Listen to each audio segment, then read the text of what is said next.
Hi, I'm Sheila Rondeau, and I am the owner of MOGXP. MOGXP is an experiential marketing company that focuses on creating events that create memorable moments.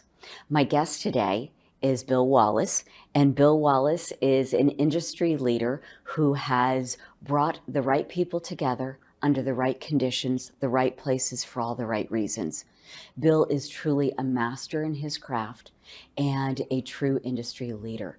And we're going to ask Bill a bunch of questions today about how he got where he is, and the wonderful memories that he has created over the years. Hi, Bill. Hello there. I'm so glad to be here. Thank you for being here. And you are my first guest. I am your first guest. Yes. Well, let's make this memorable. Absolutely. I think we should. So you created Success North Dallas. It is, for anyone in Dallas, the premier networking group. It is not about people handing out business cards. It has always been about people truly connecting and being able to walk away with contacts that help them build their business, but also contacts that help them grow and develop. How and why did you create that? You know, I could go on because there's so many memories, not only in the 35 years, but in the 6 months prior to starting it. So I think I'll drop back there. Okay. My mentor, I had two. One was Herb Kelleher, who founded Southwest Airlines, and the other was Roger Meyer, the largest Cadillac dealer in the U.S. at that time. And I was kind of a ping pong ball between the two of them. And one day, this was March of 1988, Herb Kelleher said to me, "Wallace, when you figure out why I should do business with you, come back. Now get out and figure it out. What sets you apart from the herd?" And I took a step back. And he called me the next day, but you know, he's very serious. That's the relational attitude that he had is what built Southwest Airlines. And I'd watched him over the last 6 years and the things he had done and spent time with both he and his people. And I came up with an idea that I would start a very high-level networking group, mentor group, an informal board of directors. I spent the next 5 months going to 48 different networking groups, looking for what people did not like, not what they liked. And the first thing on the list was card pushers, people that dealt business cards. The second on the list was pitch bookers. Attack, and sell, or try to. And the list went on. There were about 8 things on the list. Selling of wares in the room, selling from the lectern, turning it into a sales place, not a relationship place. And back in 1988, it wasn't cool to have women networking. Women were just not wanted in networking. And Herb had always said to me, create transformational change through disruption. And this echoed in my mind. And I said, okay, I'm going to make the group 30% women. And this is how that conversation went. Sitting in his office, Roger there, and I was going down, I said, I'm going to start this group. And I was going down the list, and I got to women, and they both said, mm-hmm. And I said, except women. And Herb said, you're going to have a hard time, a problem, if you want this thing to really spring off the ground. And Roger said something to the effect of, you might want to bring them in a little later if you really want to do that. And I said, no. We're going to be 30% women from day one. And I looked straight at Herb and I said, women are going to be my disruptors that helps me create transformational change in networking throughout North Texas. And he said something to the effect of, well, heck, Wallace, I gave them hot pants and booze. You give them women and networking. And there's a story to that because people that don't know Southwest Airlines, it started with free alcohol, hot pants, and free peanuts. And that was the start of Southwest Airlines. Right. And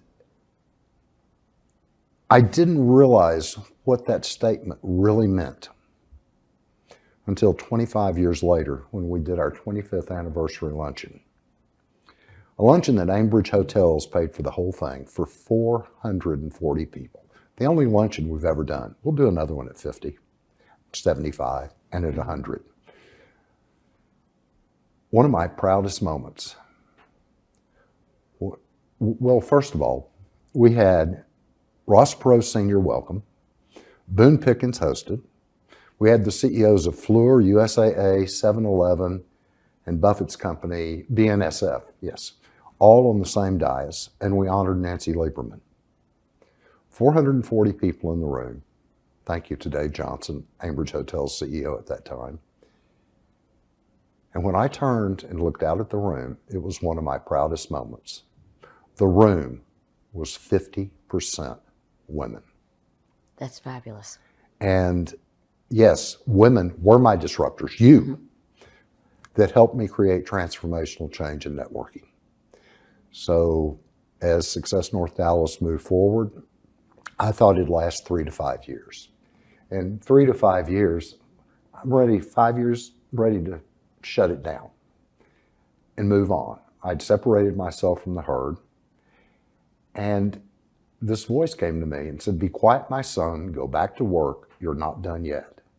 And so at that point, I made some sage goals, and one of which was to have a woman not only follow me as CEO, but follow me as owner. And that occurred on our 35th anniversary. Again, one of my proudest moments. Congratulations. It took three turns. Third time was the charm. But it was something that started 10 years ago. And I started looking at succession planning. How will we do this? And as you well know, 90% of the succession plans do not work. 5% kind of work, and 5% really work. And we are in that 5% that is really, really working. And I'm so incredibly proud of our new CEO, majority owner, Casey Haston. And her number 2 is a young IP attorney that's just fabulous, named Andrew Reed, IP attorney, EE. And the two of them, no one would have ever put together. They both say that time and time again. And they are now each other's disruptors. They are well on their way to creating, again, transformational change within Success North Dallas and within the market. And at one point in time, I think the Wall Street Journal said, we did create transformational change in networking, not in North Texas, but throughout the U.S. And I've just been very, very, very blessed. And 85 of our members have mentored and formalized mentoring programs. I am so proud of that. That's amazing. The young people I've mentored 35 juniors to doctoral candidates over the past 45 years. And they call themselves my peeps. And I get excited. I'll get a text, I'll get something. I had a baby, I've got a new job, I got a problem. And it's just been so magical and so absolutely beautiful. And I say it all the time when people ask me, what do I do? And I said, I've got the most wonderful, magical job in the world. I get to put two people together, take a step back, and watch the magic happen. And, it's, as I look at what's transpired, 120 companies have been founded, over 1,300 jobs, 8 Ernst & Young Entrepreneurs of the Year. And people didn't understand why I put so much effort into this. But it's amazing. I started bringing people there to meet other people. Oh my gosh. They started bringing people there to meet me. That's fabulous. It was a source of fabulous relationships that led to fabulous business. And I still mentor, and I got such a great legacy through these people. And you know, legacy is made up of every person you meet. It's not made up of one big thing. Mm-hmm. And I've often said, I don't want my name on a building. I just want somebody to say, Wallace's footprints walk through here. And I feel confident. These people, new leaders, they have started or picked up, we started it right before COVID, but a young executives program that is fabulous. And the leadership I already see in there, I'm confident Success North Dallas will have that 100th anniversary luncheon. Absolutely. Over the years, you have had the knack of picking the very best speakers.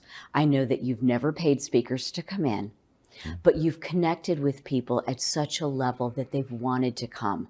They've wanted to talk. They've wanted to speak and reach out and share their wisdom with Success North Dallas.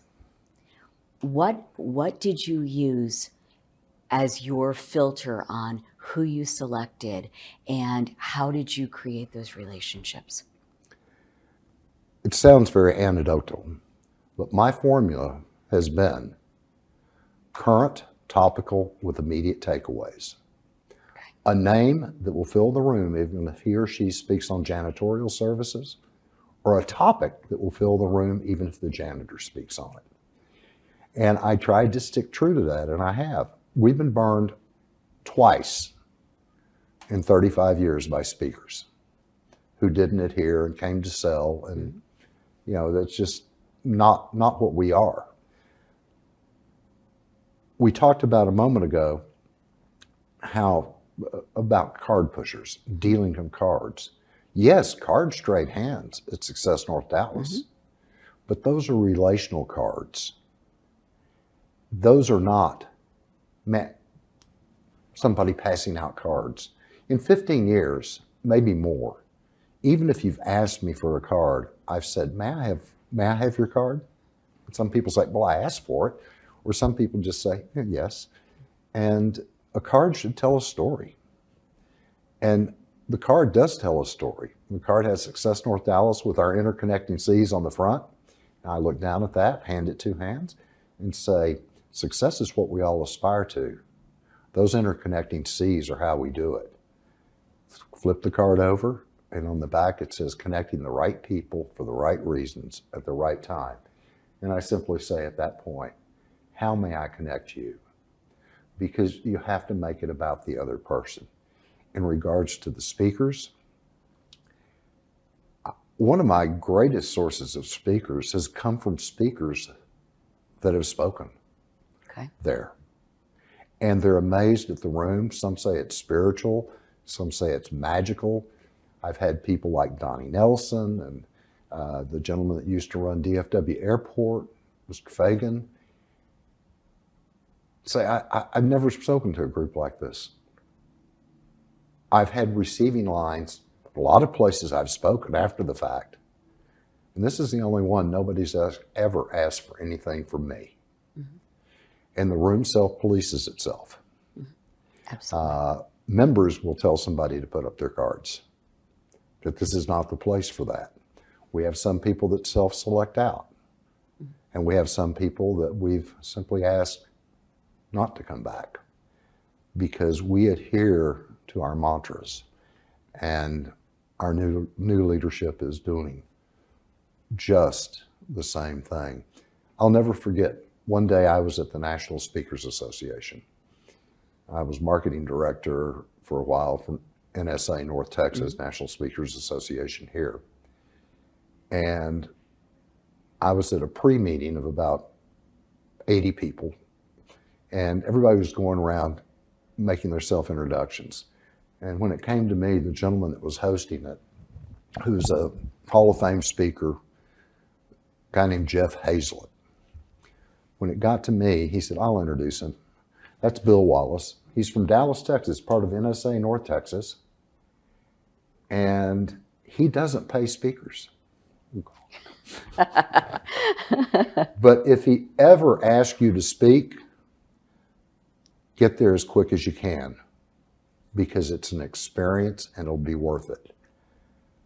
The word of mouth of that caused somebody that his name was Ron Kerr, somebody that had avowed never speaking for free, never this, never that. We don't even pay expenses of speakers. Right. He came up to me after the meeting, a day later, while we were all still in, it was Washington, I think. No, it was Phoenix. It was JW Marriott to Scottsdale.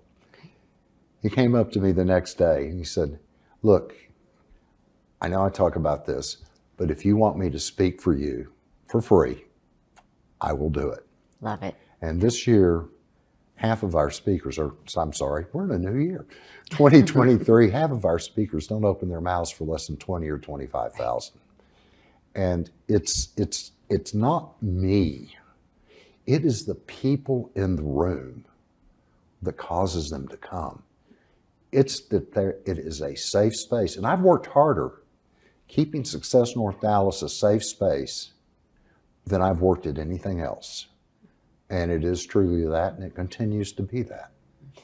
But now it's time for me to move on. That was my third retirement. Lumber in '83, insurance 10 years ago, and Success North Dallas last year. And the dream is to never retire and to keep creating. But you are so much more than Success North Dallas.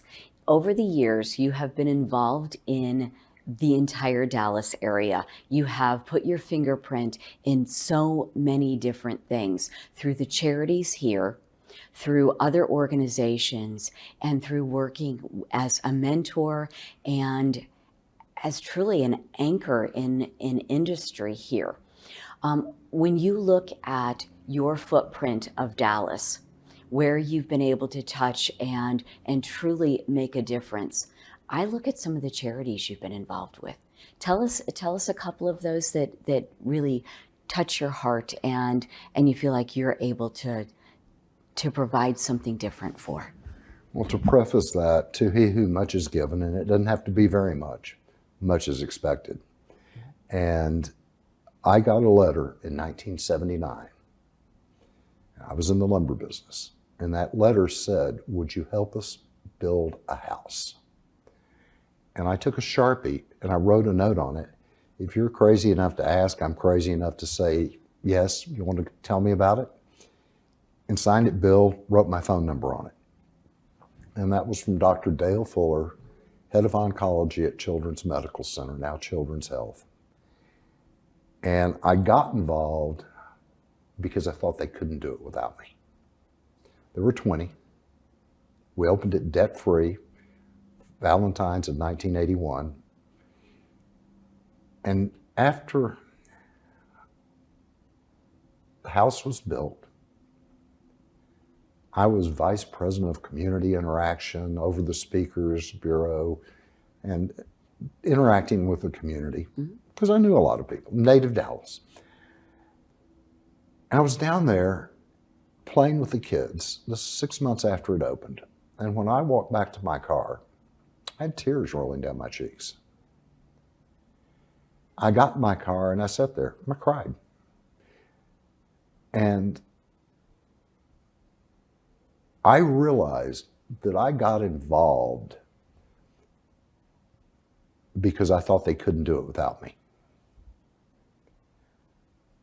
6 months after it opened, I realized that was the gas in my tank. That letter changed my life.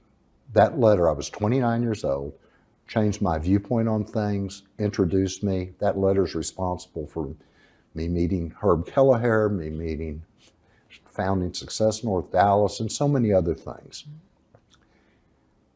15 years after the fact, I was giving a talk.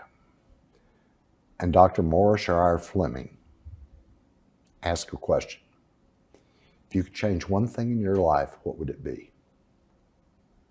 And I, of course, took a step back and, wow. And then I found myself up on this seventh level of consciousness looking down on the stage at me. not really knowing what I was saying. And it was, if I could have gotten that letter 1 week, 1 month, 1 year, 1 lifetime earlier. And that letter, Ronald McDonald House of Dallas, that letter led to me sitting on the board of charities for McDonald's, being involved with a lot of other people that I would never have met in my life, asking for millions of dollars from the Crystal Charity Ball to Hoblett's Foundation and on as we went through this. And sitting on the board. And then when the AIDS crisis came, I was part of a Rotary Club. I was actually the charter member and third president of the Addison Rotary Club. And we decided we were going to do a golf tournament. And 2 of us were assigned to go find a charity. Now, you've got to think back to what the AIDS crisis really was. But I'd heard about this place called Brian's House, and it was 1 year old. And I said, well, I better go see it. Now, I was a very ignorant person when it came to AIDS and the AIDS crisis, as most of America truly was. When I got in my car at Frankfurt and the Tollway in North Dallas to drive down to the Oak Lawn area, where it was kind of the hotbed for that, where this house was, Brian's House, a house for AIDS, HIV and AIDS affected kids. I didn't know if I was going to come back HIV positive or with full-blown AIDS. But when I got there,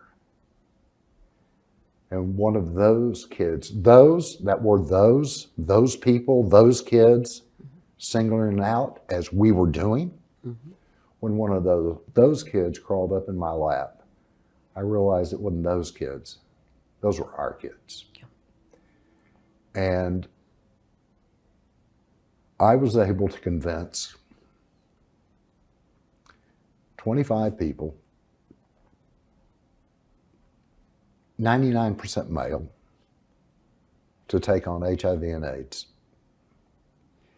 And we started a golf tournament for Brian's House. We, not me, we, that I am so proud of. We got a former chairman of the Salesmanship Club's tournament to head it up. We got the town of Addison to give us their mailing list. And it took a little persuasion, to including some of my friends that wondered if I were gay, because I was working with those people. And all that gave me such a great chance to tell the story. No, I'm not. And it's not those, they're ours. Right. And in 5 years, we had that tournament netting over $200,000, I believe. But 2 years after we started it, we found out that the $30,000 we raised the first year actually kept their doors open. And to this day, that Rotary Club still does a golf tournament. Now, beneficiary is the Ronald McDonald House of Dallas. And something I'm very proud of. I'm very proud of having been a Rotarian for 22 years. Proud of the things the Rotary Club did. Because there's so much more to it than that. Go back to my mentor, Herb Kelleher. He's how, and then go back to that letter. That letter took me to Crystal Charity, took me to working with Scottish Rite, took me to Brian's House, and on and on and on. And that letter was one of the reasons one of my goals was to find a way that we, Success North Dallas, could present the Dallas Police Officer of the Year Award. And 25 years ago, last year, we figured out a way to do it, and we have been honored to present the Dallas Police Department's Officer of the Year for 25 years because nobody thanks those people. Nobody embraces them. We're sitting here today having this conversation because they're out there making sure we can. Right. And then that led to the sponsorship of the North Texas Crime Commission. And so we got very much involved with nonprofit. I did personally, and then because I got involved or had been pre-involved, I was already conditioned. When Success North Dallas started, one of the things in the first few years, we wanted to find something to do. It's a hat hanger. Something to say, yes, we do this and you should get involved. And we have. We have found multiple hat hangers. I think one of my most special memories is when I was introduced to the professional leadership program at the University of North Texas and ended up on the board. They had 50 students that attended a meeting once a week for a year. No credit. 3 misses, you're out. And in that meeting, the moniker was backpack to briefcase. And it was teaching all the soft skills that they did not get in college. And I have such great relationships from that. But they had 5 mentors for 50 kids. We adopted them. The next year they had 80 mentors. And we would use the DISC program to match. Mm-hmm. And it was a very, very serious. They were all juniors. They were all juniors, but yet 5 of them were elected to continue on the next year as what you might call a graduate assistant. And that was one of the hugest honors. And, you know, I can tell you so many stories from there, but that was getting into the community. That was finding a way to give back. 12 years ago, I was the first board chair for Single Parent Advocate, Stacy Martin's group. And, we built a board. Oh my gosh. And to this day, they're still taking care, and that area down here that's welfare, and that area up above it that's self-supporting, well, there's an area right between the two where they get nothing. And that's the void that her goal is to fill. And this year they worked with 750 families. So it's like I said, you get involved for the right reasons and the right things happen. Just like I had said with Success North Dallas, I started bringing people there to meet other people. They started bringing people there to meet me. And the community we live in one of the greatest communities in the world to be the home of a nonprofit. Bill, when I decided to do the podcast, I had decided that you were going to be my first guest. And it only made sense that when you and I started talking about it, the title came very clear. Legends in Leadership. And your leadership throughout this community. And then the expanded community, because you have touched not only in Dallas, but continually across the US and now internationally as well. I know you talked about retiring 3 times, but you're not over yet. You're not done. And I am so, so happy to announce that you have given me a great honor and decided to join my team. Thank you. I think I have to say that right back to you. You've given me a great honor asking me to join your team. And the experiential event space, the meetings, all of the things that you do, the fractional CMO work. These are things I've been doing for 35 years, some of which I didn't even realize I was doing. I'd been speaking publicly for years before I realized that I wanted to become a speaker and I wanted to become an author. And it's all of these little experiences have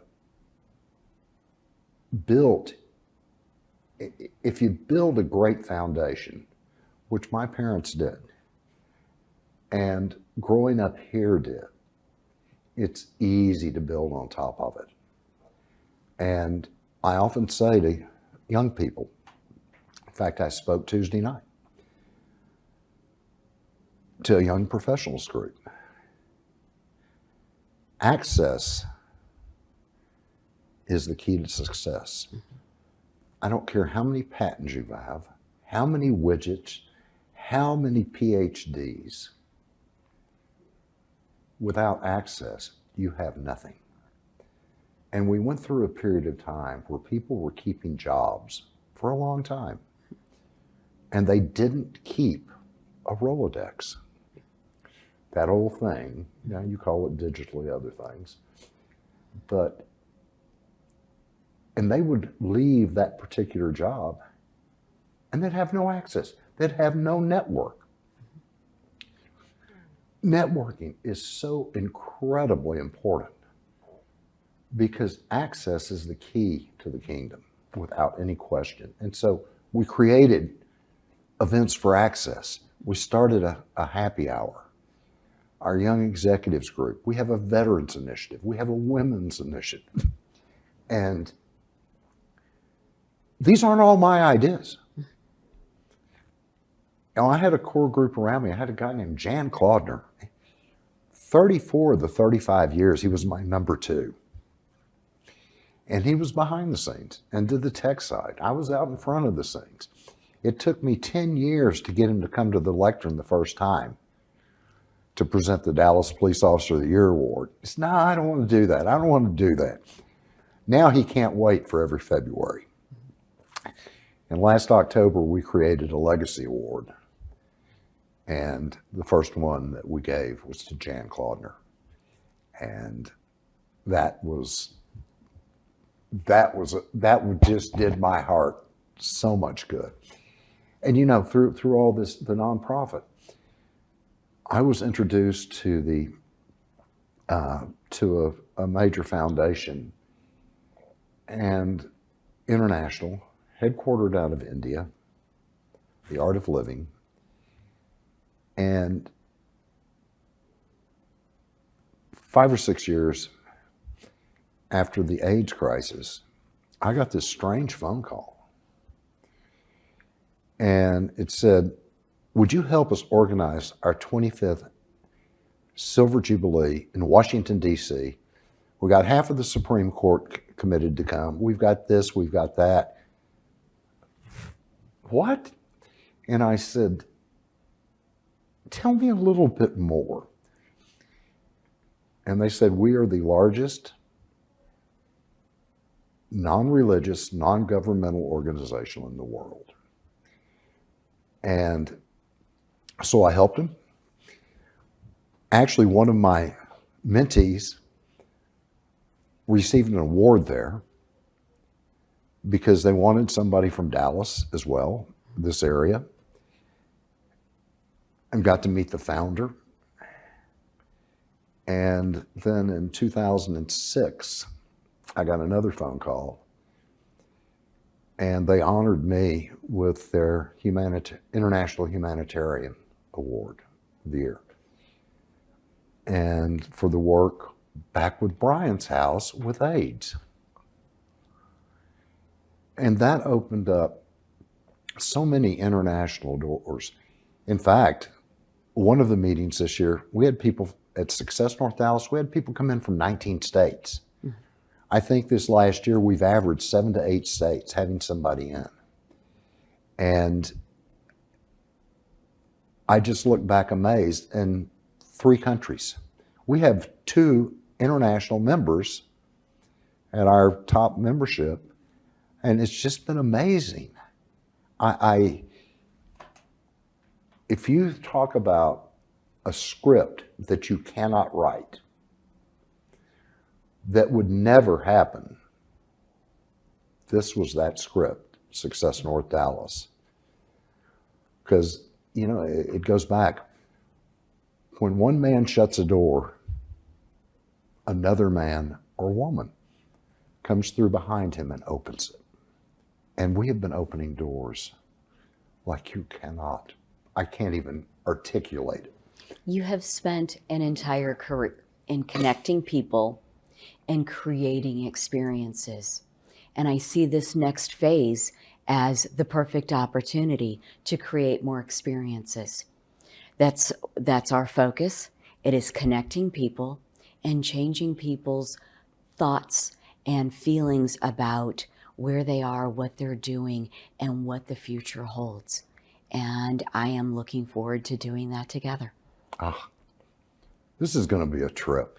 Absolutely. An adventure, and just a huge success. A dear friend of mine, Charlie Barr, Harvard MBA, specialized in turnarounds all over the U.S.